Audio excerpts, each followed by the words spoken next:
नमस्कार महाराष्ट्रातल्या भावी अधिकारी विद्यार्थी मित्र आणि मैत्रिणींनो, प्लीज वेलकम. सरतेशेवटी विद्यार्थी मित्रांनो, राज्यसेवेची पूर्वपरीक्षा पार पडली.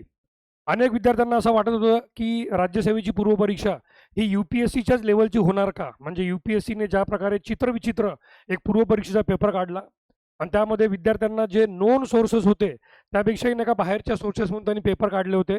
सरतेशेवटी ती तर एक भीती जी निर्माण झाली होती ती संपली. पेपर हा राज्यसेवेच्या रुटीन पॅटर्नप्रमाणेच होता. काही काही क्वेश्चन फॅक्च्युअल असल्यामुळे विद्यार्थ्यांना हार्ड वाटले. मी पॉलिटीबद्दल बोलतोय, पॉलिटीबद्दल. तर एक सरतेशेवटी पहिली गोष्ट तर पॉलिटी हा विषय एकमेव विषय, जसं बॉलिवूडच्या चित्रपटामध्ये एखादा सीन असतो की एखादा म्हातारा व्यक्ती अचानक ना का त्या मूव्हीमधल्या मेन हिरोला म्हणतो की बेटा तुमने वक्त पे आके हमारी खानदान की इज्जत बचा ली. बस पॉलिटीच्या बाबतीत तेच झालेलं आहे. कालच्या पेपरमध्ये विद्यार्थ्यांना रिलीफ देणारा, कॉम्पन्सेट करणारा आणि विद्यार्थ्यांची नका चेहऱ्यावर थोडंफार स्मित हास्य आणणारा एकमेव विषय म्हणजे पॉलिटी. पॉलिटी हा विषय सरळ सरळ नका एक नका इझी टू मॉडरेट लेवलचा होता. एक दोन क्वेश्चन हार्ड होते, एक दोन क्वेश्चन, परंतु क्वेश्चन नका पॉलिटीचे इझी टू मॉडरेट होते. म्हणजे ज्यांचा सरळ सरळ वरचेवर अभ्यास असेल त्यांना सुद्धा 10 ते 11 मार्क, ज्यांचा म्हणजे चांगला अभ्यास आहे 10 ते 11 मार्क, आणि ज्यांचा डीप आणि डिटेल अभ्यास आहे म्हणजे जे पॉलिटीचे दिवाने आहे त्यांचा तर नो डाऊट त्यांना 15 पैकी 14 पर्यंत सुद्धा मार्क जाऊ शकतात. तर विदाऊट वेस्टिंग एनी टाइम चला विद्यार्थी मित्रांनो सुरुवात करूया आपण आजच्या टॉपिकला. तर सर्वात पहिले डी सेट आहे. डी सेटमध्ये 71व्या नंबरचा प्रश्न, मूलभूत कर्तव्य प्रभावीपणे पार पाडण्यासाठी संविधानाच्या कामकाजाचा आढावा घेण्यासाठी राष्ट्रीय आयोगाने शिफारस केली आहे. तर आपण आज नका डिटेल ॲनालिसिस बघत आहोत स्पष्टीकरणासह की कोणत्या प्रश्नाचं उत्तर काय असलं पाहिजे. हे जे राष्ट्रीय आयोग आहे, राष्ट्रीय आयोग हे इसवी सन 2000 मध्ये स्थापन करण्यात आलं होतं, ज्याला व्यंकट चलैया कमिशन असं सुद्धा म्हणतात. व्यंकट चलैया कमिशन असं सुद्धा म्हणतात. In English it is non as the Venkatacharya Commission or the Commission to Review the Constitution of India or the National Commission to Review the Constitution of India. Atal Bihari Vajpayee पंतप्रधान असताना इसवी सन 2000 मध्ये व्यंकटचलैया आयोग नेमण्यात आला. 2002 मध्ये त्यांनी आपला अहवाल सादर केला आणि या अहवालामध्ये त्यांनी नका निवडणुकीत मतदान करण्याचे कर्तव्य एकदम करेक्ट म्हटलेलं आहे. आणि याचा सोर्स स्वतः PIB आहे, म्हणजे गव्हर्नमेंटचा सोर्स, प्रेस इन्फॉर्मेशन ब्युरो. ठीक आहे, प्रेस इन्फॉर्मेशन ब्युरो. इतरत्र कुठेही जर तुम्हाला हा पॉईंट लक्ष्मीकांत सरांच्या पुस्तकात किंवा तुमच्याजवळ जे नोट्स आणि PDF उपलब्ध आहे त्यामध्ये नसेल तर याचा सोर्स तुम्हाला कन्फर्म करायचा आहे तर 100% प्रेस इन्फॉर्मेशन ब्युरो PIB म्हणजे गव्हर्नमेंटचा सोर्स आहे. आणि तो सोर्स आहे ज्यामधून नका यावर्षी UPSCला भरपूर प्रश्न विचारण्यात आलेले. तर प्रेस इन्फॉर्मेशन ब्युरोमध्ये पहिलं वाक्य की निवडणुकीत मतदान करण्याचे कर्तव्य त्यांनी म्हटले होते.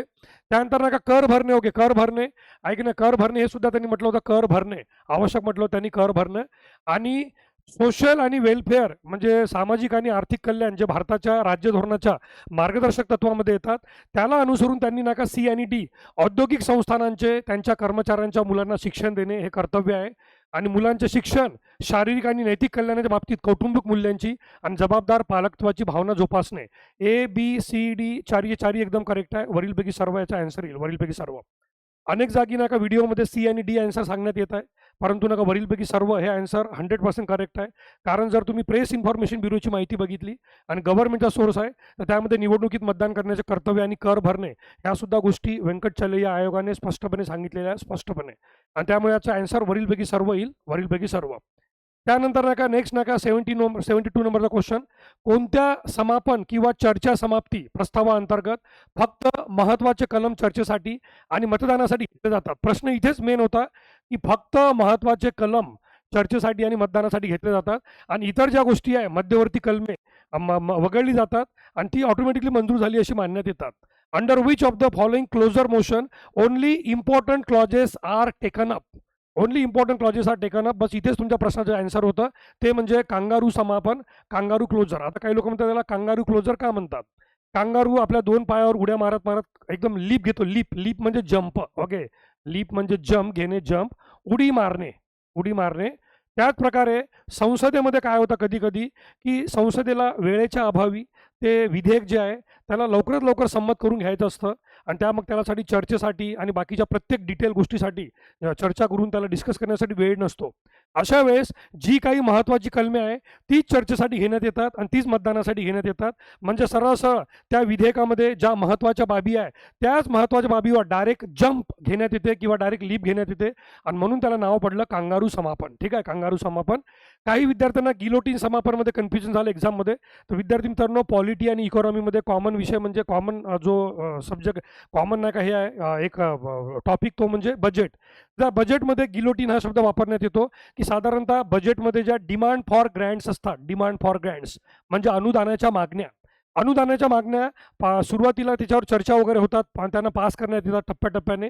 पण एक दिवस असा येतो म्हणजे 26व्या दिवशी डिमांड फॉर ग्रँट्स किंवा अनुदानाच्या मागण्या त्यावर चर्चा झाली असो किंवा नसो, त्या सर्वच्या सर्व अनुदानाच्या मागण्या एकाच दिवशी एका म्हणजे लोंढ्यासह पास करण्यात येतात. मग भलेही त्यावर चर्चा झाली असो की नसो, पण त्यांना संमत करण्यात येतं. त्या प्रक्रियेला गिलोटीन म्हणतात. की अख्ख्याच्या अख्ख्या प्रत्येक मंत्रालयांना देण्यात आलेला पैसा म्हणजेच डिमांड फॉर ग्रँट्स म्हणजेच अनुदानाच्या मागण्या, कोणतीही चर्चा करो किंवा न करो, चर्चा झाली असो किंवा नसो, त्या सगळ्यांना 26व्या दिवशी म्हणजे बजेट सादर केल्यापासून 26व्या दिवशी एकाच वेळी एकाच झटक्यात सगळ्यांना संमत करण्यात येतं आणि त्याला गिलोटीन म्हणतात. त्यामुळे तो कन्सेप्ट वेगळा आहे. इथे कांगारू समापन लक्षात ठेवा. महत्त्वाच्या कलमांवर म्हणजे डायरेक्ट नका जंप घेण्यात येते, डायरेक्ट नका तिथे उडी मारण्यात येते आणि त्यांना मतदान करून विधेयक संमत करण्यात येते. Kangaroo closure. त्यानंतर खालीलपैकी अयोग्य कथन ओळखा म्हणते. क्वेश्चन नंबर 73 डी सेट्स मधला. राष्ट्रपती हे कोर्ट मार्शलद्वारे शिक्षेला क्षमा करू शकतात, राज्यपाल मात्र क्षमा करू शकत नाही. एकदम करेक्ट आहे. भारतामध्ये 3 अशा बाबी आहे ज्याची माफी केवळ आणि केवळ राष्ट्रपती देऊ शकतो.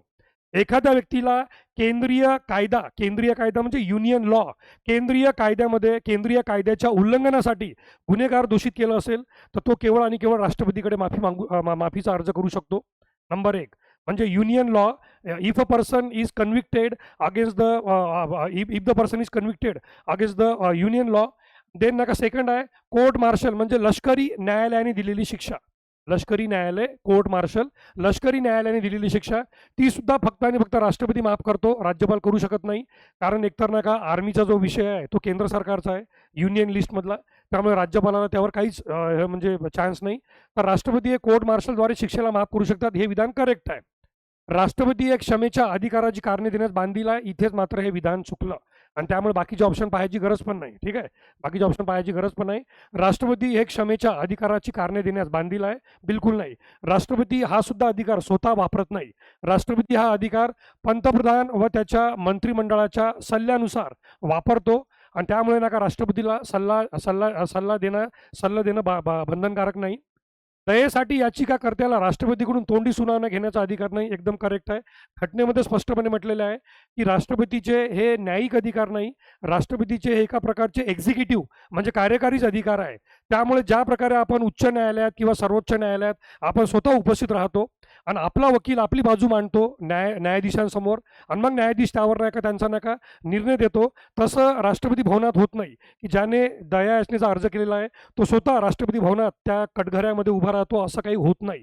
आणि त्याचमुळे दयेसाठी याचिकाकर्त्याला राष्ट्रपतीकडून तोंडी सुनावणी घेण्याचा अधिकार नाही. हे वाक्य सुद्धा करेक्ट आहे. आणि केंद्रीय मंत्रिमंडळाच्या सल्ल्यानुसार राष्ट्रपतींना क्षमेचा अधिकार वापरावा लागतो आणि म्हणूनच त्याला त्याला क्षमेच्या अधिकाराची कारणे देण्यास तो बंधनकारक नाही. तर दुसरं विधान चुकलेलं आहे आणि तेच आपल्याला विचारलेलं अयोग्य विधान. Okay, select the incorrect statement म्हटलेलं आहे. Second statement is incorrect. The president is bound to give reason for pardoning of power. No, the president is not bound to give reason for pardoning power.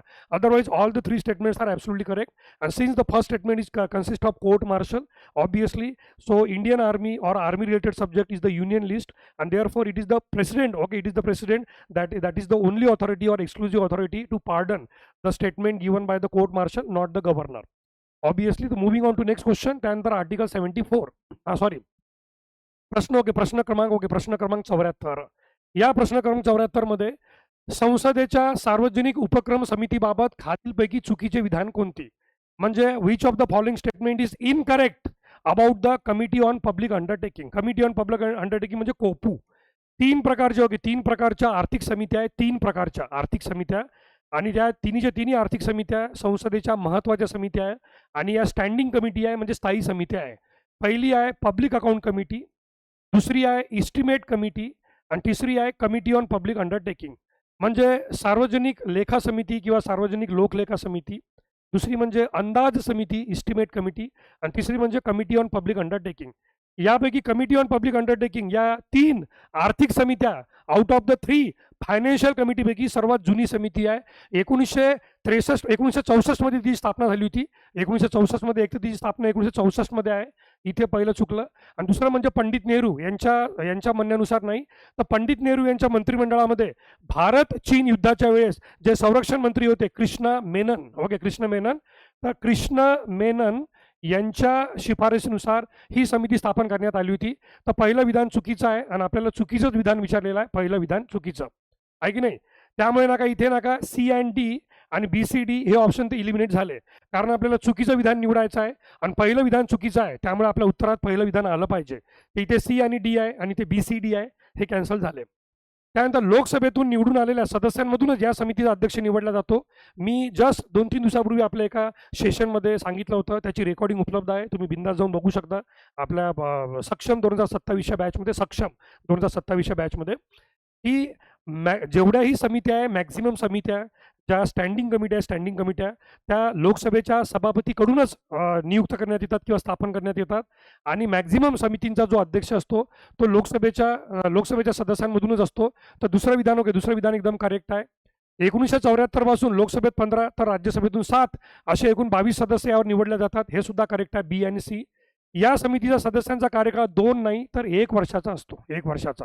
या तिन्ही समितींचं वैशिष्ट्य आहे की या तिन्ही समिती स्टँडिंग कमिटी आहे. स्टँडिंग म्हणजे दरवर्षी यांची स्थापना होते, दरवर्षी यांची स्थापना होते आणि दरवर्षी स्थापना झाल्यामुळे यांचा 1 वर्षाचा कार्यकाळ असतो आणि कोणताही मंत्री या समित्यांचा सदस्य किंवा अध्यक्ष बनू शकत नाही, बिलकुल बनू शकत नाही. तर public account committee, estimate committee आणि आपल्याला जो प्रश्न विचारला committee on public undertaking, COPU कोपू किंवा सार्वजनिक उपक्रम समिती, या सगळ्यांचा कार्यकाळ 1-1 वर्षाचा असतो. या स्थायी समित्या असतात, इंग्रजीमध्ये यांना म्हणतात standing committee. Standing committee, since this committee is a standing committee, it's tenure or duration is of only 1 year आणि देअरफॉर डी विधान सुद्धा चुकलं आणि आपल्याला चुकलेलं विचारलेलं आहे, चुकलेलं. तर ए आणि डी हे 2 विधान चुकलेलं आहे. नंबर 2 आन्सर तुमचं करेक्ट येईल, ए आणि डी हे तुमचं म्हणजे करेक्ट आन्सर आहे, 2 विधान चुकलेले. त्यानंतर खालीलपैकी योग्य विधान कोणती आहे? योग्य विधान कोणती आहे असं म्हटलेलं आहे. केसी वियर यांच्या मते भारतीय संघराज्य हे अर्धसंघराज्य आहे. According to KC Wheare Indian federalism is a quasi federal. Obviously पहिलं विधान करेक्ट आहे. त्यांनी भारतीय संघराज्याचं वर्णन असंच केलं होतं की भारत हे अर्धसंघराज्य आहे. मॉरिस जोन्स यांच्या मते भारतीय संघराज्य सौदेबाजी संघराज्य म्हणजेच बार्गेनिंग नाही का फेडरलिझम आहे, हे सुद्धा वाक्य करेक्ट आहे. आता याचं स्पष्टीकरण द्यायची गरज नाही, यांनी हे जगप्रसिद्ध वाक्य आहे यांचे, तर ते करेक्ट आहे. त्यानंतर ग्रॅनविल ऑस्टिन यांच्या मते सुद्धा संघराज्य हे सहकार्याचे संघराज्य आहे, कोऑपरेटिव्ह फेडरलिझम, हे सुद्धा एकदम करेक्ट आहे. आणि लक्ष्मीकांत सरांच्या पुस्तकात ठळकपणे दिलेलं आहे, लक्ष्मीकांत सरांच्या पुस्तकात किंवा जेवढेही तुम्हाला नोन सोर्सेस माहीत आहे त्या सगळ्या पुस्तकात ही माहिती दिलेली आहे. आता प्रश्न आहे की CF स्ट्रॉंग यांच्या मते भारतीय संघराज्य हे कमी संघराज्य आहे का? आता त्यांनी कमीच्या ऐवजी त्यांनी केसी वियर यांच्यासारखंच नका त्याला अर्धसंघराज्य म्हटलं होतं, अर्धसंघराज्य किंवा अर्धसंघराज्य म्हणण्यापेक्षाही त्यांनी प्रबळ केंद्राकडे झुकलेलं आणि कमकुवत राज्य असलेलं संघराज्य आहे, एवढं मोठं वाक्य म्हटलं त्यांनी. म्हणजे it is okay, Indian federalism is a strongly lean toward the centre with the weaker state, असं त्यांनी म्हटलं होतं. पण एवढं मोठं वाक्य यांनी इथे आयोगाने दिलेलं नाही. पण प्रश्न हा आहे ABD एकदम करेक्ट आहे, ABD, पण ABD ऑप्शन कुठे आहे का? नाही. आणि आता याच्यामध्ये आपल्याला कन्फर्म माहीत आहे की A, B आणि D एकदम करेक्ट आहे आणि त्यामुळे आपल्याला चौथा ऑप्शनच निवडावं लागेल, ABCD. म्हणजे सी स्टेटमेंट सुद्धा आयोगानुसार करेक्टच आहे, कारण दुसरा चान्सच नाही.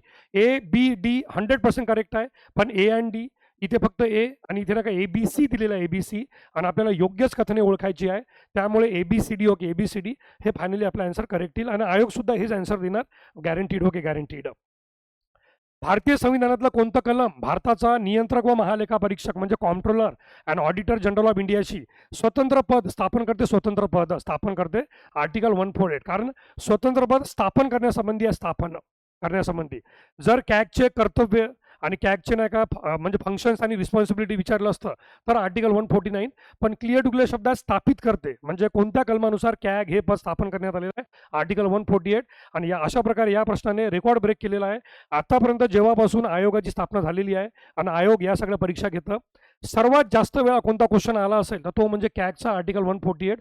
तर तुम्हाला चॅलेंज करतो, चॅलेंज कंबाईनचे आणि राज्यसेवेचे मागच्या 10 वर्षीचे पेपर बघा, पूर्व आणि मुख्य परीक्षा सर्वात जास्त वेळा रिपीटेड क्वेश्चन तुम्हाला हा पाहायला भेटेल.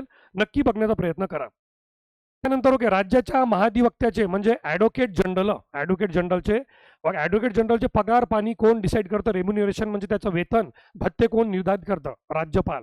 कारण भारतीय राज्यघटनेच्या कलम 165 आणि त्याचं उपकलम 3, कलम 165 नुसार राज्यपाल ही महाधिवक्त्याची नियुक्ती करतो, appointed. The advocate general for the state is appointed by the governor of the state according to article 165. मग याच आर्टिकल 165च्या उपकलम 3 नुसार त्याचं नका रेम्युनरेशन ठरवण्यात येतं, रेम्युनरेशन. तर प्रत्येक राज्याचा जो महाधिवक्ता असतो, प्रत्येक महाधिवक्त्याच्या वेतन आणि परिश्रम भत्ते वेगवेगळे असतात. असं घटनेमध्ये कुठेही उल्लेख नाही की महाराष्ट्र, गुजरात, UP, बिहार, तामिळनाडू, कर्नाटक, केरळ, तेलंगणा सगळ्या राज्यातल्या ॲडव्होकेट जनरलला किंवा महाधिवक्त्यांना सेम पेमेंट असणार नाही. त्या राज्याचे राज्यपाल डिसाईड करणार आर्टिकल 165 आणि सब क्लॉज 3 मध्ये कलम 165च्या उपकलम 3 नुसार. त्यानंतर भारतीय राज्यघटनेतले खालील कलमे आणि संबंधित विषय यांच्या योग्य जोड्या जुळवा. मी नेहमी विद्यार्थ्यांना म्हणतो की ज्यांना जोड्या जुळवा सुद्धा प्रश्न ज्यांचे चुकतात, जोड्या जुळवा हे सुद्धा प्रश्न ज्यांचे चुकतात तो विद्यार्थी आयोगाचा विद्यार्थी ओके म्हणजे आयोगाचा विद्यार्थी नसतोच. ठीक आहे, कधी कधी एकदम भयान खतरनाक जोड्या विचारल्या असेल, जसं यावर्षी इतिहासाच्या प्रश्नामध्ये विचारल्या होत्या तिथे आपण म्हणू शकतो. पण साधारणतः आयोगाचा जो एक नका हे होता, आयोगाचा नका जो एक मूड असतो, आयोगाच्या मूडमध्ये तुम्हाला माहीत पडेल आयोगाच्या मूडमध्ये की आयोग नका नेहमी जोड्या लावामध्ये एक तरी नका जोडी अशी देतो तुम्हाला, एक तरी जोडी. किती जोडी लागल्यानंतर तुम्हाला बाकीचे बघायची गरज पण नाही. जसं की हिंदी भाषेच्या विकासासाठी निर्देश, केंद्र सरकारवर ही जबाबदारी आहे आणि राज्य धोरणाच्या मार्गदर्शक तत्वांच्या बाहेर ठेवण्यात आलेले हे तत्व आहे. म्हणजे कलम 36 ते 51 यामध्ये जी मार्गदर्शक तत्वे आहे त्याच 51च्या पलीकडे सुद्धा काही मार्गदर्शक तत्वे आहे ज्यांना मार्गदर्शक तत्वे म्हणतात, परंतु ती 36 ते 51 मध्ये त्यांना स्थान दिलेलं नाही. त्यातलं एक म्हणजे हिंदी भाषेच्या विकासासाठीचे निर्देश, ते नाका नंबर 2 जोडी लागते. म्हणजे जे डी ऑप्शन आहे, डी त्या डी मध्ये 2 नंबरची जोडी एकमेव ऑप्शन आहे, डी ऑप्शन म्हणजे 4थ्या नंबरचा अर्थ. बाकी आपल्याला काही बघायची गरज पण नाही, बाकी बघायची गरज नाही. अशा प्रश्नामध्ये आपण आपला वेळ वाचवतो आणि आपण एकाच ऑप्शनहून आपण कन्फर्म होऊन जातो. तरी पण घराण्याच्या निवारणासाठी केलेल्या अभिवादनामध्ये वापरायची भाषा असं म्हटलेलं आहे. तर इथे ना काय आर्टिकल 350 येतं, आर्टिकल 350. त्यानंतर प्राथमिक स्तरावर मातृभाषेतून शिक्षणाच्या सोयी. आता विद्यार्थी मित्रांनो हा प्रश्न आला सुद्धा का, आपल्या महाराष्ट्रामध्ये खूप मोठं प्रकरण चाललं आणि जे ठाकरे बंधू होते, उद्धव ठाकरे, राज ठाकरे आणि यांनी नका इतर पक्षांना घेऊन महाराष्ट्रामध्ये 4थ्या वर्गापर्यंत मराठीच पाहिजे आणि तो 3 लँग्वेज फॉर्म्युला चालणार नाही आणि प्राथमिक स्तरावर मातृभाषेतूनच शिक्षणाच्या सोयी देण्यात याव्या असं नका त्यांनी म्हटलं होतं. यासाठी त्यांनी आंदोलन केलं होतं. तर चालू घडामोडीमध्ये फार प्रचंड नका हे म्हणजे चालू घडामोडीमधला पॉलिटीचा विषय होता तो की महाराष्ट्रामध्ये 3 लँग्वेज फॉर्म्युला लागू करायचा का आणि अशा याच्यामध्ये प्राथमिक स्तरावर मातृभाषेतूनच शिक्षण देण्यात यावं. आर्टिकल 350 क म्हणजे इंग्रजीमध्ये त्याला 350 ए म्हणतात, 350 कॅपिटल ए. जिथे इंग्रजी ABCD पासून सुरुवात होतं, मराठीमध्ये ते क ख ग ग सुरू होतं. म्हणून विद्यार्थ्यांना 350 क म्हणजे सी नका मानू, 350 ए म्हणायचं त्याला, 350 ए. आणि नका भाषिक अल्पसंख्याक. आपल्या भारतात 2 प्रकारचे अल्पसंख्याक आहेत, धार्मिक आणि भाषिक अल्पसंख्याक. यांच्या समाजाकरता विशेष अधिकारी, ते म्हणजे शेवटी नका 350 ओके 350 बी वगैरे, आर्टिकल 350 बी. 4थ्या नंबरचा आन्सर याचा करेक्ट येईल, 4थ्या नंबरचा आन्सर 3 1 4 2. ठीक आहे, 3 1 4 2 अशा जोड्या लागतील. परदेशातील भारतीय नागरिकांना दुहेरी नागरिकत्व देण्याची तरतूद फक्त काही विशिष्ट देशांमध्ये असलेल्यांना लागू होतं. ते देश आहे Finland, Israel, Republic of Cyprus आणि पोर्तुगल. वरीलपैकी सर्व यांचे करेक्ट आन्सर आहे. हे कसं, अटल बिहारी वाजपेयी पंतप्रधान असताना 2003 मध्ये एक नागरिकत्व कायद्यामध्ये दुरुस्ती करण्यात आली. 2003 मध्ये नागरिकत्व कायद्यामध्ये दुरुस्ती करण्यात आली. 2003 नागरिकत्व कायद्यामध्ये दुरुस्ती. या नागरिकत्व कायद्यामध्ये दुरुस्ती करून 16 असे देश निवडण्यात आले, 16 देश. ठीक आहे, 16 देशांची निवड करण्यात आली, 16 देशांची निवड करण्यात आली. आणि या 16 देशांचे जे पर्सन ऑफ इंडियन ओरिजिन आहे, PIO person of Indian origin म्हणजे भारतीय वंशाचे व्यक्ती, पर्सन ऑफ इंडियन, इंडियन म्हणजे भारतीय, ओरिजिन म्हणजे वंश, भारतीय वंशाचे जे व्यक्ती आहे त्यांना overseas citizen of India OCI असं नागरिकत्व द्यायचं ठरवलं. तर हे 16 देश, ओके 16 देश निवडण्यात आले, 16 देश. आणि या 16 देशामध्ये चांगले चांगले मोठमोठे नाही का डेव्हलप कंट्री पण आहे, develop country including America. America आहे, कॅनडा आहे, फ्रान्स आहे, आणि त्यामध्ये मग Finland, Israel, Republic of Cyprus आणि पोर्तुगल तर आहेच आहे. तर या 16 देशांमध्ये या 4 देशांचा समावेश आहे, या 4 देशांचा समावेश आहे. आणि स्पष्टपणे 2003 मध्ये हा कायदा करण्यात आला होता की या 16 देशांमधले जे पर्सन ऑफ इंडियन ओरिजिन आहे, म्हणजे भारतीय वंशाचे जे नागरिक आहे, या भारतीय वंशाच्या नागरिकांना किंवा भारतीय वंशाच्या नागरिकांनाही, भारतीय वंशाच्या व्यक्तींना ओव्हरसीज सिटीझन ऑफ इंडिया, ही म्हणजे ओव्हरसीज सिटीझन ऑफ इंडिया. तसं तर आपल्या भारतीय राज्यघटनेनुसार दुहेरी नागरिकत्व देण्याची तरतूदच नाही. भारतीय राज्यघटनेनुसार दुहेरी नागरिकत्व देण्याची तरतूद नाही. परंतु 2003 मध्ये नागरिकत्व कायद्यामध्ये पर्सन ऑफ इंडियन ओरिजिनला ओव्हरसीज सिटीझन ऑफ इंडिया म्हणजे OCI देण्याची तरतूद करण्यात आली.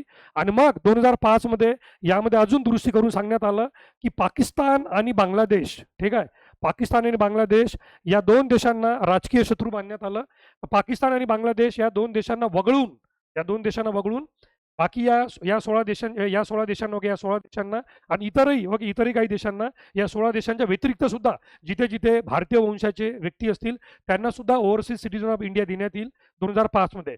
म्हणजे 2003 मध्ये सुरुवातीला 16 देश निवडण्यात आले होते आणि त्यानंतर 2005 मध्ये पाकिस्तान आणि बांगलादेश वगळता इतर देशांचा सुद्धा समावेश करण्यात आला. म्हणजेच इथं आपलं उत्तर आहे वरीलपैकी सर्व. 4th number option, question number 79 D set मधला. त्यानंतर आर्टिकल क्वेश्चन नंबर ना का 80, खालीलपैकी चुकीचे विधान निवडायचे, चुकीचे. आता BN राव यांच्यावर प्रश्न आला विद्यार्थी मित्रांनो. मी पुन्हा म्हटलं की जसं आता आपल्याला जो प्राथमिक शिक्षण मातृभाषेतून देण्यात यावे यासाठी महाराष्ट्रामध्ये फार मोठं आंदोलन झालं होतं, विशेष करून मुंबईमध्ये झालं होतं. त्यानंतर नाही का मग आता BN राव यांच्यावर प्रश्न का आला, तर सोशल मीडियावर एक वेगळं कॅम्पेन चाललेलं आहे काही लोकांकडून की ते BN राव यांना डॉक्टर बाबासाहेब आंबेडकरांच्या जागी ठेवण्याचा प्रयत्न करतात जबरदस्तीने, भारतीय राज्यघटनेचे शिल्पकार म्हणून. आता हा विवादित मुद्दा आहे. स्वतः बाबासाहेबांनी BN राव यांच्याबद्दल म्हटलं होतं की मसुद्याची एक ड्राफ्ट कॉपी त्यांनी तयार केली होती. फक्त त्या मसुदेला एकदम जबरदस्त तयार करून त्याला परफेक्ट नाका लावण्याचं काम बाबासाहेबांनी केलं. हे बाबासाहेबांचेच वाक्य आहे की BN राव यांना मी त्या गोष्टीचं श्रेय देऊ इच्छितो. बट नॉट ॲट ऑल तुम्ही हे म्हणू शकत नाही की BN राव हे भारतीय राज्यघटनेचे शिल्पकार आहे. भारतीय राज्यघटनेचे शिल्पकार डॉक्टर बाबासाहेब आंबेडकर होते, आहे आणि नका जग संपेपर्यंत तेच राहणार. हे विधाता सत्य आहे, त्याला कोणी बदलू शकत नाही. मग यामध्ये BN राव यांच्यावर प्रश्न यायचं कारण की BN राव एवढ्या वर्षानंतर BN राव का आठवले आयोगाला, तर सध्या ते सोशल मीडियावर BN राव खूप चर्चा आहे आणि म्हणून नका मग ते चालू घडामोडीच्या पॉलिटीमधून हा प्रश्न बनला असेल. BN राव हे घटना समितीचे सल्लागार होते. 100% करेक्ट वाक्य, 100% करेक्ट वाक्य, पण आपल्याला चुकीचं निवडायचं आहे. BN राव यांनी घटनेचा मसुदा ऑक्टोबर 1947 मध्ये तयार केला आणि म्हणूनच हा मसुदा तयार केल्यामुळे बाबासाहेबांनी BN राव यांना श्रेय पण दिलं, जेव्हा की मसुदा समितीचे अध्यक्ष बाबासाहेब आंबेडकर होते. परंतु त्या घटनेचा मसुदा ऑक्टोबर 1947 मध्ये त्यांनी तयार केला. आता BN राव यांनी तयार केलेल्या घटनेच्या मसुद्यामध्ये 310 नाही तर 315 कलम होती, 315 कलम, ठीक आहे, 315 कलम होती. याच्यामध्ये 315 कलम आणि 8 अनुसूच्या होत्या, 8 अनुसूच्या. 315 कलम आणि 8 अनुसूच्या होत्या. त्यामुळे सी विधान चुकलेलं आहे, सी विधान चुकलेलं आहे. आणि BN राव यांनी तयार केलेल्या घटनेच्या मसुद्यामध्ये 243 कलमे आणि 13 नाही का अनुसूच्या होत्या, 13 अनुसूच्या याच्यामध्ये. तर BN राव यांनी तयार केलेल्या घटनेच्या मसुद्यामध्ये 243 कलमे आणि 13 अनुसूच्या होत्या. तर नका ह्या 243 कलमांना नंतर वाढत 315 कलम करण्यात आली आणि या 8 अनुसूचीने सुद्धा नंतर नका 13 अनुसूच्या करण्यात आल्या. त्यामुळे विधान फक्त सी चुकीचं आहे, सी. आणि त्यामुळे आपला करेक्ट आन्सर नंबर 4 येईल, करेक्ट आन्सर नंबर 4. म्हणजे विद्यार्थ्यांना एवढं तर समजायला पाहिजे होतं की पहिले 2 विधान तर ॲब्सोल्युटली करेक्ट आहे. मग आता सी आणि डी मध्ये कोणतं तरी एक बरोबर आहे, कोणतं तरी एक चुकीचं आहे. कारण BN राव यांनी तयार केलेल्या घटनेच्या मसुद्यामध्ये आणि BN राव यांनी तयार केलेल्या घटनेच्या मसुद्यामध्ये इथपर्यंत सगळं करेक्ट आहे. कलमे व अनुसूची होत्या फक्त 310, 243, 8, 13 या दोनपैकी एक ह्याच्यामध्ये. तर ऑब्वियस आहे D. Okay, D option correct आहे. डी ऑप्शन सुरुवातीला ओरिजिनल 243 कलमे होते, 13 अनुसूची होत्या, ज्याला बाबासाहेबांनी नका मग त्या मसुद्यामध्ये दुरुस्त्या करत 13हून नका 8 केल्या अनुसूची, कलम मात्र वाढली, मात्र वाढली. आणि त्यामुळे याच्यामध्ये नका डी ऑप्शन, डी ऑप्शन सुद्धा करेक्ट आहे. तर सी ऑप्शन चुकीचं आहे आणि आपल्याला चुकीचंच विचारलेलं आहे, म्हणजे आपलं उत्तर येईल number 4. You must remember. So BN Rao, okay, draft constitution prepared by BN Rao content 310 article, it is wrong. Okay, it is wrong. Okay, the D statement is correct and obviously A and B are the universal truth. Then भारतीय राज्यघटनेतली 12वी अनुसूची, 12वी अनुसूची म्हणजे शहरी शहरी स्थानिक स्वराज्य संस्था. यामध्ये काय येतं? सर्वात वर महानगरपालिका, मग नगर परिषद आणि मग नगर पंचायत. म्हणजे शहरी शहरी ओके शहरी हा शब्द महत्वाचा आहे. 12वी अनुसूची म्हणजे शहरी. Okay, which of the following matters are included in the 12th schedule. 12th schedule is for urban local government. ठीक आहे, अर्बन लोकल गव्हर्नमेंट. तर when we talk about urban local government, आता याला डोळ्यासमोर ठेवून नका आपला ह्या प्रश्न बघण्याचा प्रयत्न करायचा याच्यामध्ये. तर यामध्ये कलात्मक व दृष्टिकोन प्रवर्धन, अग्निशमन देवा. ओके, ऑब्वियस आहे, मोठमोठ्या शहरामध्येच मुंबई पुण्यासारख्या मोठमोठ्या शहरामध्ये अग्निशमन सेवा, मोठमोठ्या इमारतींना आग वगैरे लागते म्हणून अग्निशमन, तर इथे अग्निशमनमुळे करेक्ट आहे. दहनभूमी व विद्युत दाहिनी हे सुद्धा करेक्ट आहे. पण सी नंबरचा ऑप्शन बघा, बाजार व जत्रा आणि ग्रामीण. ग्रामीण शब्द आला, ग्रामीण शब्द, आणि 12व्या अनुसूचीसोबत तो कॉन्ट्रॅडिक्ट ठरला, कॉन्ट्रॅडिक्ट. कारण 12वी अनुसूची शहरी स्थानिक स्वराज्य संस्थेसाठी आहे. It is about the urban local government, but the option here is market and fair and rural housing. सगळ्यांना माहित आहे बाजार व जत्रा ही ग्रामीण भागामध्ये भरते. जत्रा हा शब्दच ग्रामीण भागासाठी संबंधित आहे. जत्रा गावामध्ये जत्रा भरते, गावामध्ये जत्रा भरते. तर बाजार, ओके, बाजार व जत्रा. बाजार आठवड्यामध्ये आठवडी बाजार असतो ग्रामीण भागात. बाजार व जत्रा आणि ग्रामीण गृहनिर्माण, rural housing. This option, the word rural itself contradicts with the 12th schedule, 12th schedule, and therefore या ऑप्शनला इलिमिनेट करा. तर सी ऑप्शन जिथे आहे त्याला इलिमिनेट करा. C and D cancel, B C D cancel, A B C C इथं मला कॅन्सल. ऑटोमॅटिकली तुमचं उत्तर आलं ए बी ए डी आहे की नाही, ए बी अँड डी हे तुमचं उत्तर आलं. मी त्या एक्झामच्या पहिले वन शॉट घेतली होती, MCQ घेतलं होतं, आणि एक्झामच्या पहिले एक दिवसापूर्वी तुम्हाला इम्पॉर्टंट टिप्सचा व्हिडिओ पण टाकला होता की परीक्षेला जाताना लास्ट मिनिट टिप्स. त्यामध्ये म्हटलं होतं मी की तुम्हाला इलिमिनेशन मेथडचा भरपूर वापर करा, इलिमिनेशन मेथडचा भरपूर वापर करा. आणि मी तुम्हाला हे पण म्हटलं होतं की आयोग तुम्हाला मदत करते. अरे एक वेळच्या आम्ही तुम्हाला एज्युकेटर सांगायला विसरून जाऊ, पण आयोग तुम्हाला मदत करते म्हणजे करतात. आणि ती म्हणजे इथे आयोगाने तुम्हाला 12वी अनुसूची म्हटलेली आहे. आणि एखाद्या विद्यार्थ्याला माहित आहे की 12वी अनुसूची म्हणजे शहरी शहरी भागाबद्दल प्रश्न विचारलेला आहे आणि इथे ग्रामीण शब्द आहे. बस तो सी ऑप्शन जरी कॅन्सल केला तुम्ही तर तुमचं उत्तर निघतं. आयोग नका फक्त तुम्हाला भीती दाखवतं मोठमोठे प्रश्न देऊन, पण आयोग स्वतः तुम्हाला मदत करता. आयोग म्हणजे एक कोच असतो जो तुम्हाला पाण्यात ढकलून देतो, पण त्याला माहित आहे की वाचवणारा सुद्धा तोच आहे समजा तुम्ही बुडाले तर. म्हणून नका आयोग तुम्हाला धक्का देतो, धक्का, की जेणेकरून तुम्ही स्वतः शिकले पाहिजे ते स्विमिंग करणं. तसंच नका आयोगाने तुम्हाला इथं सी ऑप्शनमध्ये मदत केलेली. आणि जिथे जिथे इलिमिनेशन मेथड तुम्हाला वापरता येतात या पेपरमध्ये, तिथे तुम्हाला लक्षात येईल की आयोगाने तुम्हाला मदत केलेलीच आहे. त्यानंतर खालीलपैकी योग्य कथने ओळखावं. योग्य कथने, करेक्ट स्टेटमेंट ओळखायचे तुम्हाला. Identify the correct statement. Writ of prohibition is issued by a higher court to a lower court, इथपर्यंत करेक्ट आहे. Or tribunal and is intended to prohibit it from exceeding it jurisdiction. पहिलं विधान तेच आहे की prohibition, prohibition म्हणजे थांबा, थांबा. तुम्ही नका म्हणजे जे कनिष्ठ न्यायालय आहे, कनिष्ठ न्यायालय, तुम्ही कनिष्ठ न्यायालय आपल्या अधिकार क्षेत्राची मर्यादा ओलांडत आहे. तुम्ही अधिकार क्षेत्राची मर्यादा ओलांडत आहे, त्यामुळे तुम्ही थांबा. तेच म्हटलं की उच्च न्यायालयाकडून कनिष्ठ न्यायालय आणि न्यायाधिकरणाला प्रतिषेध जारी करण्यात येतो. आणि प्रतिषेध म्हणजे काय, तुम्ही तुमच्या अधिकार क्षेत्राच्या बाहेर चाललेला आहे, त्यामुळे तुम्हाला मी प्रतिबंध करतो, थांबण्याचे आदेश देतो. We prohibit, okay, we prohibit to stop. पहिलं विधान करेक्ट आहे, योग्य आहे. प्रतिषेध आदेश प्रशासकीय संस्थांविरुद्ध जारी केला जातो. Writ of prohibition can be issued against administrative agency, हे चुकीचं आहे. ओके, याला सरशी ओरारीमध्ये हिले, सरशी ओरारी प्रमाणित करणे, सरशी ओरारी. ओके, सेकंड स्टेटमेंट इज सरशी ओरारी, ज्याला म्हणतो आपण उत्प्रेषण, उत्प्रेषण, सरशी ओरारी. ओके, सरशी ओरारी उत्प्रेषण, उत्प्रेषण म्हणतो आपण याला, उत्प्रेषण. त्यामुळे प्रतिषेध आदेश प्रशासकीय संस्थेविरुद्ध जारी केला जाऊ शकत नाही. तिसरं स्टेटमेंट आहे प्रतिषेध आदेश जो आहे न्यायिक व अर्धन्यायिक संस्थांविरुद्ध जारी केला जाऊ शकतो, एकदम बरोबर आहे. ए आणि सी, ओके, ए आणि सी एकदम करेक्ट येईल तुमचं, ए आणि सी एकदम करेक्ट येईल तुमचं, ए आणि सी करेक्ट येईल. 82, ओके, 82 नंबरचं आन्सर जे आहे तुमचं डी सेटमध्ये, ओके, डी सेटमध्ये ते नका, ए अँड सी येईल तुमचं, ए अँड सी. ठीक आहे, ए अँड सी. त्यानंतर ओके, नेक्स्ट आहे संसदेच्या साध्या बहुमताने. ओके, साध्या बहुमताने खालील प्रकारच्या घटना दुरुस्त्या करता येतात. साध्या बहुमताची एक यादी दिलेली आहे लक्ष्मीनारायण सरांच्या पुस्तकात, किंवा तुमचे जे सोर्स असेल जे वापरा तुम्ही, त्यातनं काय एकूण 18 असे मुद्दे, 18 मुद्दे ज्यामध्ये साध्या बहुमताने दुरुस्ती करता येतं. आणि मी विद्यार्थ्यांना नेहमी म्हणतो की हे 18 मुद्दे लक्षात ठेवणं म्हणजे कठीण आहे, त्याच्यापेक्षा लक्षात ठेवणं सोपी आहे की विशेष बहुमताने कोणकोणत्या गोष्टी करता येतात. विशेष बहुमताने, तर विशेष बहुमतामध्ये दोनच बाबी आहे, दोनच बाबी. त्या म्हणजे फंडामेंटल राईट्स आणि दुसरा म्हणजे DPSP. ठीक आहे, विशेष बहुमत म्हणजे उपस्थित व मतदान करणाऱ्यांच्या 2/3 बहुमताने. तर मूलभूत हक्क आणि मार्गदर्शक तत्व यामध्ये विशेष बहुमत लागतं. आणि इथे सी ऑप्शन जे आहे, सी ऑप्शन, राज्य धोरणाची मार्गदर्शक तत्वामध्ये दुरुस्ती साध्या बहुमताने होत नाही, विशेष बहुमताने. कारण संपूर्ण राज्यघटनेमध्ये 2च पॉईंट असे आहे, भाग 3 आणि भाग 4, मूलभूत हक्क आणि मार्गदर्शक तत्व, fundamental rights and DPSP, where special majority is required, 2/3 members present and voting, 2/3 सदस्यांनी उपस्थित व मतदान करणारे उपस्थित सदस्य, त्यांना विशेष बहुमत म्हणतं. मग सी ऑप्शन कॅन्सल करा.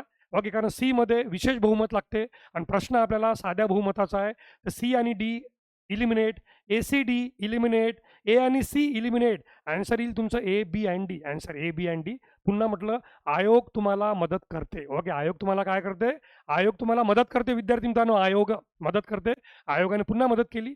ज्या विद्यार्थ्याला एवढं माहीत आहे की डीपीएसपी मध्ये विशेष बहुमत लागतं, विशेष बहुमत डीपीएसपी मध्ये, आणि त्यामुळे ते या प्रश्नामध्ये ते चुकीचं उत्तर आहे, त्याला इलिमिनेट करा. इलिमिनेशननुसार तुमचा नंबर 3 आन्सर करेक्ट आहे, A B and D. Amendment related to DPSP it required special majority, otherwise all the 3 statements are very much correct. मग नवीन घटक राज्याची निर्मिती करणे, अनुच्छेद 3 कलम 3, आणि म्हणूनच त्याला कलम 368चा भाग मानण्यात येत नाही. हे कलम 4 मध्ये सुद्धा म्हटलेलं आहे. नवीन राज्याची निर्मिती करताना संसदेला साध्या बहुमताची आवश्यकता लागते, म्हणून त्याला 368 अंतर्गत घटनादुरुस्ती मानण्यात येत नाही. राष्ट्रपतीच्या वेतन आणि भत्त्याबाबत दुरुस्ती करणे, साधंच बहुमत. आणि मतदारसंघाचे परिसीमन करणे, साधे बहुमत. आणि मतदारसंघाचं परिसीमन का प्रश्न आला? एवढी मोठी चर्चा चालू आहे, उत्तर भारत वर्सेस दक्षिण भारत, आणि मग त्या महिला आरक्षण विधेयकाच्या नावाखाली मतदारसंघाचं परिसीमन आयोग पास करून घेण्यासाठी विशेष अधिवेशन बोलवलं होतं गव्हर्नमेंटनी, पण त्यांना ते पास करून घेता आलं नाही. कारण त्यांना नका जे विशेष बहुमत पाहिजे होतं महिला आरक्षणासाठी ते त्यांना भेटलं नाही. अदरवाईज त्या महिला आरक्षणाच्या नावाखाली मतदारसंघाचं परिसीमन पास करून घेण्याचा नाका हे म्हणजे गव्हर्नमेंटचा नाका जो इरादा होता, तो मात्र सक्सेस होऊ शकला नाही. त्यामुळे ए बी अँड डी हे करेक्ट आहे. आणि मतदारसंघाचं परिसीमन करणं सध्या चर्चेमध्ये चालू आहे. लोकसभेच्या 543 जागा वाढून कमीत कमी 850 पर्यंत वाढवायचं, आणि त्यामुळे एक्झाममध्ये तुम्हाला प्रश्न आला. पुढील विधानापैकी राष्ट्रपतीच्या नकाराधिकार संबंध म्हणजे वेटो बाबत कोणते योग्य विधान आहे? एकतर वेटो हा शब्द इटालियन शब्द आहे, इटालियन, याचा अर्थ होतो नकार देणे, वेटो. ओके, इटालियन शब्द आहे. अनेकांना तो लॅटिन किंवा ग्रीक शब्द वाटतो, पण तो इटालियन शब्द आहे, इटालियन, त्याचा अर्थ होतो की नकार देणे. मग याच्याबाबत योग्य विधाने कोणते? राष्ट्रपती विधेयकाला त्याची संमती राखून ठेवू शकतात, एकदम करेक्ट आहे. सगळ्या नोन सोर्सेसमध्ये आहे, राष्ट्रपतीकडे एखादं विधेयक सादर केलं, if the bill is presented to the president, राष्ट्रपती त्या विधेयकाला संमती देऊ शकतो, संमती रोखू शकतो, त्या विधेयकाला काही दुरुस्त्या सुचून एक वेळा परत करू शकतो, फक्त एक वेळा परत करू शकतो, किंवा राष्ट्रपती त्या विधेयकाला आपल्याकडे अनिश्चित काळापर्यंत ठेवू शकतो, पॉकेट वेटो. अशा प्रकारे राष्ट्रपतीला विधेयकाला संमती देणे, विधेयकाला संमती नाकारणे, विधेयकाला फक्त एक वेळा परत करणे, 44वी घटनादुरुस्ती 1978, आणि विधेयकाला आपल्याकडे कायमचं ठेवून घेणे, कोणतेही रिॲक्शन न देता, असे अधिकार आहे. त्यामुळे पहिलं स्टेटमेंट करेक्ट आहे, राष्ट्रपती विधेयकाला त्याची संमती रोखून ठेवू शकतो. He or she can withhold his assent, स्पष्टपणे म्हणजे सगळ्याच सोर्सेसमध्ये आहे, विथहोल्ड हिज ॲसेंट. राज्यपाल त्यांना योग्य उचित वाटेल असे विधेयक राष्ट्रपतीच्या विचारार्थ राखून ठेवू शकतो, एकदम करेक्ट आहे. यामध्ये 2 कॅटेगरी येतात. राष्ट्रपतींना अशा प्रकारचं विधेयक आहे जे राज्यपालांना राष्ट्रपतीकडे कंपल्सरी एक विधेयक पाठवावं लागतं, जर ते विधेयक राज्य विधिमंडळाने पास केलं आहे आणि ते विधिमंडळ त्या राज्यातल्या उच्च न्यायालयाचं स्थान धोक्यात आणत असेल. If the bill is pass by the state legislature and if it endangers the position of the high court of that state, then this bill is compulsory sent to the president by the governor. राज्यपालाला हे विधेयक अनिवार्यपणे बंधनकारक आहे, राष्ट्रपतीच्या विचारार्थ राखून ठेवावं लागतं, जर ते विधेयक त्या राज्यातल्या उच्च न्यायालयाचं स्थान धोक्यात आणत असेल तर. अदरवाईज बाकीचे पण काही विधेयक असतात जे राज्यपाल उचित वाटेल तर राष्ट्रपतीच्या विचारार्थ राखून ठेवतो, जर ते घटना विरोधी असेल, म्हणजे अल्ट्रा व्हीअर्स किंवा अल्ट्रा वायर्स, जर ते मार्गदर्शक तत्वांच्या विरोधात जात असेल, जर ते देशाच्या हिताच्या विरोधात जात असेल, किंवा ते मार्गदर्शक तत्वांच्या विरोधात जात असेल, अशा प्रकारचे जे विधेयक आहे ते विधेयक राज्यपाल त्यांना योग्य किंवा उचित वाटेल तर राष्ट्रपतीच्या विचारार्थ राखून ठेवू शकतात, एकदम करेक्ट आहे. राष्ट्रपती संसदेकडे पुनर्विचारार्थ विधेयक दोन्ही सभागृहांना संदेशासह पाठवू शकतो. The president can return the bill to parliament for reconsideration with message to both the houses, हे सुद्धा करेक्ट आहे. 44व्या घटनादुरुस्तीने त्यांना हा अधिकार दिला होता 1978. याला सस्पेन्सिव्ह वेटो सुद्धा म्हणतात, सस्पेन्सिव्ह वेटो, की राष्ट्रपती काही काळासाठी स्वाक्षरी करणं टाळतो आणि ते संसदेच्या दोन्ही सभागृहाकडे ते विधेयक पाठवतो. परंतु संसदेकडे ते विधेयक आल्यानंतर संसद त्यामध्ये दुरुस्ती करून किंवा दुरुस्ती न करता पुन्हा ते राष्ट्रपतीकडे पाठवतं आणि यंदा मात्र राष्ट्रपतीकडे दुसऱ्यांदा ते विधेयक आलं तर राष्ट्रपतीला त्यावर स्वाक्षरी देणं बंधनकारक आहे. म्हणून राष्ट्रपती परत करू शकतो फक्त एक वेळा, आणि एक वेळा परत करण्याचा अधिकार 44वी घटनादुरुस्ती 1978ने दिला. त्यालाच आपण सस्पेन्सिव्ह वेटो किंवा निलंबनात्मक नकार अधिकार म्हणतो. इथे तिन्हीचे तिन्ही विधान करेक्ट आहे, ABC. All the options are correct, all the statement are correct. And last question in the polity, पुढील विधानांमधून आंतरराज्य परिषदेसंबंधी योग्य विधाने निवडा. याचा उल्लेख अनुच्छेद क्रमांक 263 मध्ये आहे. ही एक घटनात्मक संस्था आहे, घटनात्मक संस्था. आणि केंद्र राज्य संबंधावर जे सरकारी आयोग नेमण्यात आलं होतं, सरकारी आयोग नेमण्यात आलं होतं केंद्र राज्य संबंधामध्ये सरकारी आयोग, त्या सरकारी आयोगाच्या शिफारसीनुसार 1990 मध्ये त्याची स्थापना करण्यात आली होती. 1990 मध्ये प्रथम स्थापना करण्यात आली होती. आणि आतापर्यंत टोटल 11 वेळा त्याची स्थापना करण्यात आली आहे. 11 वेळा स्थापना करण्यात आलेली आहे, 11 वेळा. आणि त्यामुळे तिसऱ्या नंबरचं जे ऑप्शन आहे, भारताच्या राष्ट्रपतींनी या अधिकाराचा आजवर वापर केला नाही, चुकलं. 1990 मध्ये पहिल्यांदा वापर केला आणि आतापर्यंत 11 वेळा, it is total 11 times that the president use his power to establish the interstate council and it is a constitutional body under article 263. त्यामुळे सी ऑप्शन कटलं. तर सी ऑप्शन कटल्यामुळे इलिमिनेशन मेथड वापरा. बी अँड सी गेला, A and C गेलं, ABC गेलं. Correct उत्तर आहे ए अँड बी. याचा उल्लेख 263 मध्ये आहे. याची स्थापना करण्याचा अधिकार राष्ट्रपतींना आहे. ही नाही का एक घटनात्मक संस्था आहे, पण कायमस्वरूपी नाही. राष्ट्रपतीला जेव्हा जेव्हा सार्वजनिक हिताच्या दृष्टीने योग्य वाटेल तेव्हा राष्ट्रपती याची स्थापना करतो. The president can establish the interstate council, a constitutional body under article 263 whenever he or she feels necessary from the public importance. And त्यामुळे the correct answer is here A and B, because C option is wrong. So in the elimination all the C option will be eliminated. C वाले सगळे option eliminate होणार. तर विद्यार्थी मित्रांनो, पुन्हा एक वेळा सांगतो, काल जो राज्यसेवेचा पूर्व परीक्षेचा पेपर झाला त्यामध्ये हिस्ट्री हार्डच होता, जॉग्राफी मॉडरेट टू हार्ड पण मॅक्झिमम हार्ड होता, इकॉनॉमी सुद्धा 80% हार्ड होता, 20% इझी होता. फक्त आणि फक्त जीव वाचवणारा किंवा जीवात जीव आणणारा किंवा ज्याच्यामध्ये ओके तुझ्यात जीव रंगला असा म्हणणारा एकमेव विषय होता, तो म्हणजे पॉलिटी. आणि पॉलिटी या विषयामध्ये ज्या विद्यार्थ्यांचा अभ्यास खरोखर म्हणजे ज्यांना पॉलिटीबद्दल पॅशन आहे, जे पॉलिटीचा अभ्यास डिटेलमध्ये करून गेलेला आहे, त्यांना 15पैकी 15 पण येऊ शकतात किंवा 15पैकी 14 तर नक्की येईल. तरी पण ज्यांचा अभ्यास नका पॉलिटीचा सर्वसाधारण होता, म्हणजे एकदम डिटेलमध्ये नाही, एकदम डीपमध्ये नाही, पण त्यांनी ओव्हरऑल म्हणजे मेहनत करून गेले होते, त्यांना सुद्धा त्या पॉलिटीमध्ये 15पैकी नाही का 10 ते 11 किंवा 11 ते 12 मार्क येऊ शकतात. म्हणजे एकमेव विषय आहे ज्यांनी तुमची नाही का म्हणजे इज्जत ठेवली किंवा ज्यांनी नका त्या विषयाने तुम्हाला नका एक म्हणजे आधार दिला, दिलासा दिला. आणि मी म्हटल्याप्रमाणे एका आपल्या MPSC वाला या चॅनलवर एका शॉर्ट्समध्ये पण म्हटलं मी, की कोविड-19 नंतरचे जेवढेही पेपर आहे राज्यसेवा किंवा कंबाईनचे, त्यामध्ये पॉलिटीवर जे आयोगाचं प्रेम आहे ते प्रेम अजूनही कंटिन्यू सुरू आहे, कंटिन्यू. आणि ते या पेपरमधून सुद्धा दिसलं. दूरपर्यंत विद्यार्थ्यांना कोणताही त्रास दिला नाही आणि एकदम आउट ऑफ बॉक्स हटके प्रश्न तर बिलकुल विचारला नाही किंवा अननोन सोर्समधून प्रश्न विचारला नाही. तर विद्यार्थी मित्रांनो, हे 15 क्वेश्चन आहे. या 15 क्वेश्चनचे आन्सर गॅरंटीड आहे, 100% करेक्ट आहे. आयोगाचे आन्सरसुद्धा यासोबत तुम्ही मॅचअप करा, हेच आन्सर निघतील. आणि तुमचे काही फीडबॅक असतील, अजून काय असेल तर ते नक्की कमेंट बॉक्समध्ये टाका.